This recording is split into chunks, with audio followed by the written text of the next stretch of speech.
À l'occasion d'un événement destiné à la presse, organisé ce jeudi 10 mars, la plateforme Netflix a dévoilé une poignée de ses nouveaux projets à venir ou en développement. Après une belle année 2021, menée, en France, par le succès de Lupin, Netflix dévoile son programme pour 2022. Conformément aux décisions prises en 2020, la plateforme consacre entre 20 et 25% de son chiffre d'affaires à la création de productions françaises. Pour 2022, l'investissement total s'élève à plus de 200 millions d'euros. Au total, c'est plus de 25 nouveaux titres qui seront lancés au cours de l'année et 20 sont actuellement en développement.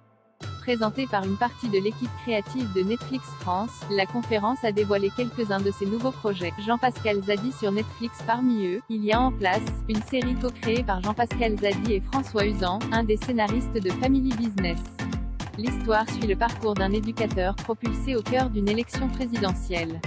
Aux côtés du comédien, on retrouvera également Benoît Poelvoorde et Éric Judor. La série, décrite comme une comédie burlesque et fantasque, est actuellement en tournage.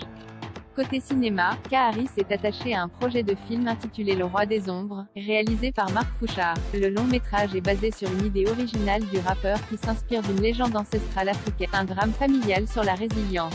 Tournage prévu au cours de l'année 2022. 4 ans après Le Monde est à toi, diffusé par Netflix à l'international, Romain Gavras est de retour. Son troisième long-métrage, Athéna, est une tragédie immersive et moderne portée par Dali Ben Salah, Samy Slimane, Anthony Bajon et co-écrite par Ladji, le réalisateur des Misérables. Une trilogie pour Balles perdues sortie prévue pour 2022. Portée par le succès de son premier film, Balles perdues, visionné par plus de 30 millions de foyers durant ses 28 premiers jours de mise en ligne, le réalisateur Guillaume Pierret prépare la suite, actuellement en montage.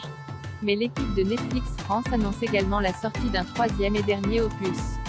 La suite du film De l'autre côté du périph', Loin du périph' réalisé par Louis Leterrier, s'est dévoilée à travers des premières images excitantes. La comédie d'action est portée par Omar Sy, Laurent Lafitte et Lysia Higelin.